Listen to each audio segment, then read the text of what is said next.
What is up, everybody? It is Alex from Heavy New York calling from Skype again, and this time we are here with Nori of the almighty Corvus Corax. Thank you so much for being here today, man. It's great to have you here. Yeah, well, thanks for the invitation. It's a pleasure, man. Absolutely, absolutely. Thank you for giving us some more new music now, because Corvus Corax has been on an absolute roll lately with its creativity. We got Era Metallum out now. How was the overall making of this album, being that you featured guest appearances from Doro and many other artists? How was the experience of the making of Era Metallum? Yeah, we are doing this music without metal guitars and so since 32 years, but to start a complete new project with the metal idea was extremely exciting. Yes, fortunately, we had some good old friends from beginning of the 90s, so like Sami Licerni from Creator, we just could call him, and we're sitting here together. And yeah, it was really amazing. I was a metal drummer in the past, but I had no idea that I still can do it.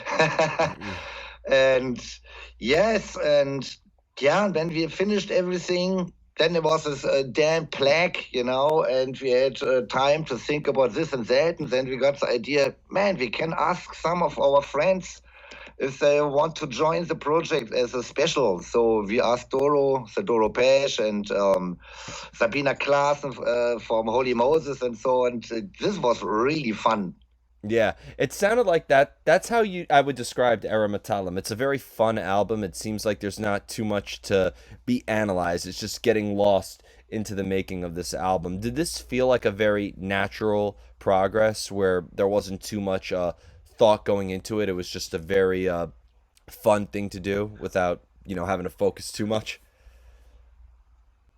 Yeah, we never have this because this is ruining the creativity.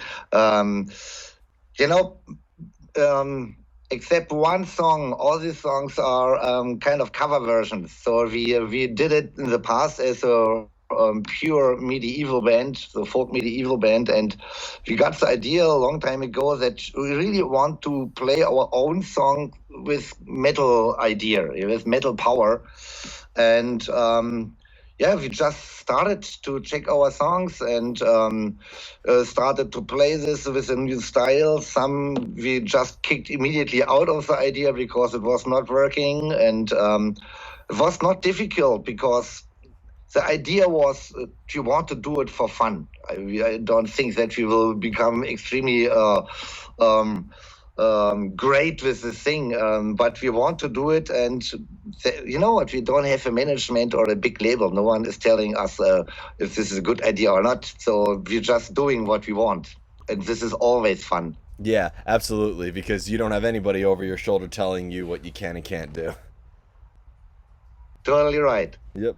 When it came to like the overall making of this album, though, there was a lot of fun, but the album is very technically impressive as well. Is there ever something that has to come first with every song that you make, or does every song sort of played by its own rules with the writing?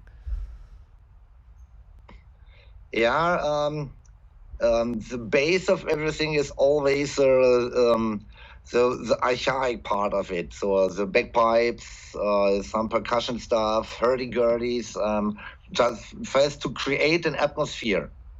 And when we have this atmosphere of the song, then we start to think about, okay, how we can now work with this idea on playing it with real metal drum set and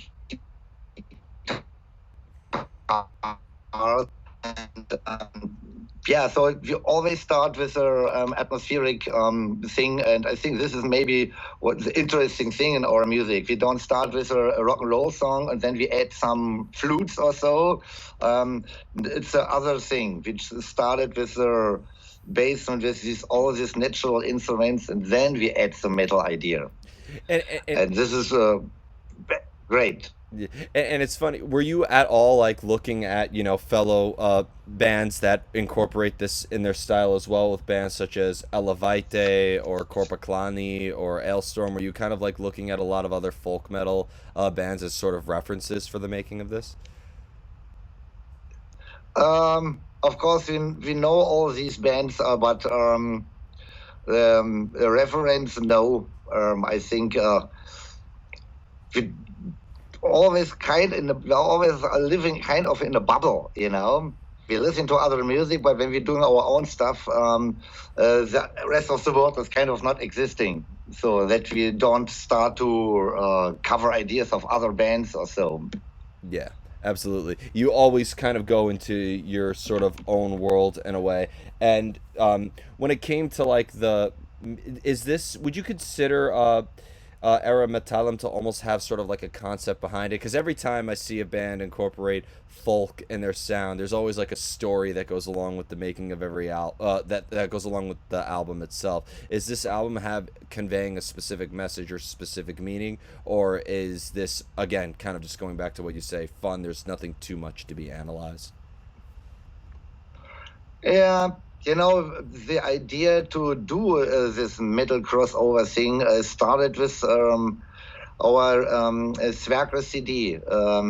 So before 2010, our music was more into the Central Europe, South Europe, East European, Asian medieval music, and we never touched the north of Europe for reasons. But then we started to bring our focus to the Celtic and the Viking people. And when we started this first CD in this direction, in a cultural way, we immediately had this feeling that there is something more dark and deep than in the other things we did before. And even 2010, we had the idea to do this in a metal version one day, you know. And so the last three albums were all in this northern idea. And I think this is what is keeping this idea of this new project together. So it's about the myth of the northern people. This is kind of dark, very interesting, definitely very complex, and yes, so this is a concept, when you want to call it a concept, but there's not really a message or something. Like you never had a message as a medieval band. We just bringing old music to recent times, you know. And it's funny you mentioned that too, because I was interviewing a couple of bands that touch upon medieval subject matters. Is there almost like a lot of research that kind of goes involved with the making of each album? Like, are you looking at literature or art or sort of historical references before you make the album? Is that part of your songwriting process as well? Yeah, definitely. This is the basic of everything. We are always doing a lot of research, and it's still like in the past, going to old bibliotheques, to churches, old castles where they have still old books, and looking for stuff no one was checking before us, and that's the way we find new ideas, new melodies, new lyrics. And we're always taking the originals, so really old stuff. That's very difficult, but it's fun, and yeah, we definitely need this research because we're doing usually old music, and it's not possible to make a research on the internet or so, because you will not find the stuff there, because no one is putting this into the World Wide Web. Yeah? So it's really a very old-fashioned version of research. And it's funny you mentioned that too, because there's so much that people want to find, and whether it's a legend or some sort of myth or something like that, but the internet can only go so far. The best thing you could do is go out and experience these things for yourself. That's totally right. Yes. Has there ever been a time, though, in the history of Corvus Corax, has there ever been a time where maybe a futuristic concept or any sort of modern ideas in the world also influenced it? Because you're also bringing metal into this folk style. Has there ever been a time, though, where maybe like a futuristic or a modern urban legend can also influence the songwriting as well? Or do you prefer to focus on the past? So, the ideas, the stories, the legends, we will keep on doing the old stuff. In the musical way, we did electronic stuff in the past, and we have symphonic orchestra ideas. So the way we transporting the old stories into the recent times, this is always very different. But we will not take modern stories. There are enough people doing this. We will focus on the past. Yeah, absolutely. And there's so much that could be learned from the past too that it could help with the present. Definitely, because you know what, when you really take a look on this stuff, when you're really thinking about what the people wrote in the past, you will find out that kind of nothing changed. The people in the past had the same problems like we have. They had the same things they had fun with, and they were angry about the same stuff.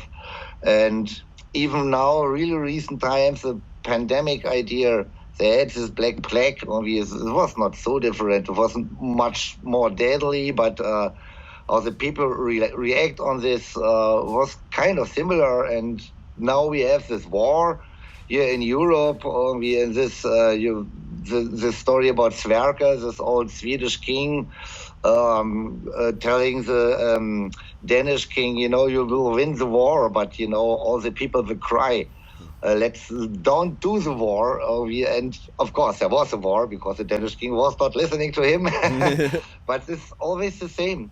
But of course, we could learn from the past to do it maybe better in our times. But unfortunately, most of the times, humans like to do the same faults again and again. Eh? That's humanity for you. Unfortunately. That's humanity for Yes, you. so it is. Yep. And do you almost kind of like want, because I know I asked this before, is there a specific message behind this album and whatnot, but like do you hope that maybe the listener could be just as engaged in like whatever story you were looking at with the making of this album, or do you think that this whole album could be also open to interpretation in a way? Yeah. You know what? When the people really reading these old lyrics, because they are old, um, they are free to think about what this can mean. What was the meaning of something, and maybe they can compare their own life with the life of the people a long time in the past. And maybe we'll find out that. As I told, the difference are really not big, and maybe take a breath and stop running in life and just think about, okay, what is important in life, what is not important. And our main thing was we are in every concert yelling to the people, there are only three things very important. It's Venus, Vina, Musica. You know, it's the love, it's drinking something or whatever you can have for fun, and it's the music.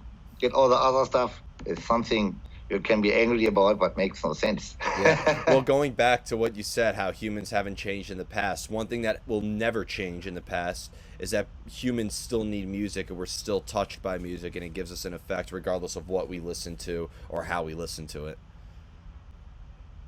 Yeah, that's right. And even, you know, we're playing really everywhere. So we're now in Texas, and after that we played in Brazil, and we play very often Mexico, all over Europe. We played in China.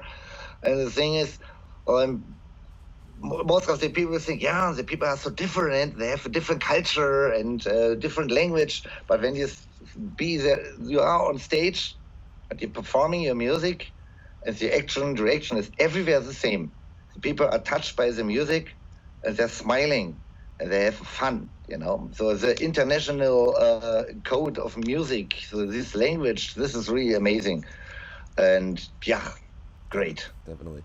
And the final question I wanted to ask you is kind of a little bit of a gear question, actually, because, you know, bringing all these old school instruments between the hurdy-gurdy and the woodwinds and all these strings, I think it's great to use these historical elements, but modern technology has definitely helped in the studio quite a bit with different plugins and different, you know, mic pre's and compressors and all that. So has bringing these sort of old school instruments into like a modern studio setting, how does that work exactly? Has it been at all kind of difficult bringing modern technology with old school instrumentation? Yes, it was kind of a evolution of in our history. You know, at the beginning, we just recorded the instruments like they are because plugins and all that stuff in the end of the 80s, uh, it was too expensive to all this. You know, it was really old school recording. Um, very analog. And then we got, of course, then we had a computer, and we said, "Wow, look what we can do!" And then we was doing a lot with the instruments. And then after a couple of years, we started to think about, "But you know what? We're really totally changing the expression and the energy of the instruments. Now we are really extremely back to kind of analog working. Of course, we have all the options with compressors and whatever plugins to change the sound, but finally, it's more fun to have a natural sound. Absolutely, and because like there's sometimes there are instruments that are so hard to find. Like I remember talking with I forgot which band it was, but they said I wanted a Stradivarius violin in it. I'm like, okay, well you're not gonna find one, and you unless you have $10 million on you or something like that. So like sometimes you have to resort Right. to different like synths or something like that. Has there ever been a time, and no judgment, we all got to do what we got to do, but have you ever had to resort to like a synthesizer or like a pre-made sort of a loop or something like that for to have an instrument that's like inaccessible? Yeah, which is just much easier to get and to play and no. Yeah, of course. I'm programming a lot when I make other music, and I really like industrial punk, whatever music as well. And then I'm totally mad with only programming because it's fun as well. But with our music, you know, we're constructing our instruments ourselves because you can't buy them. Yeah. In the past, it was not possible. Now there are some people building bagpipes again in our style, but they don't sound so good Yeah. because it's really very not easy. It's not easy, and our guys here, our bagpipe players, they learned it since 30 years, and they know how to build an instrument which is real well sounding. Yeah. But of course, it's pain in the ass because every is natural. You have to play somewhere and it's very hot, and then in the night it's cold, and all the instruments are totally detuned, you know, and then you have to tune this for maybe 15 minutes. But so it is with real instruments. Definitely. And if you, since you mentioned you like industrial, you should also check out the band because he builds all of his own mixers and gear. You should check out this band, Arthur and Punisher. I think you would very much appreciate what he's able to do. Arthur and Punisher, can you send me this as a message that I can Absolutely. check this? All right, very good. Absolutely. So Cool. before we go, I want to thank you so much for your time today. Is there just anything else that you would like to promote for Corvus Corax? Can you bring Corvus Corax to New York one day? Yes, you know what? We were working on it. It was always difficult, but now we had one show in Texas, and this guy really managed it that we have a 3 year visa working permission as a musician. So we have 3 years. We want to play as often as possible everywhere in the States because now it's easy. Absolutely. That's the first time I've So, heard anybody say that. Yeah. But thank you so much. so yeah, so if you, yeah, we just need the invitation of some promoters, and then we will come over, man. Absolutely. We'd love to have you here. But thank you so much, everybody. We are here with Corvus Corax. Be sure to check out their latest album, Era Metallum, if you haven't already. We will see you next time on Heavy New York.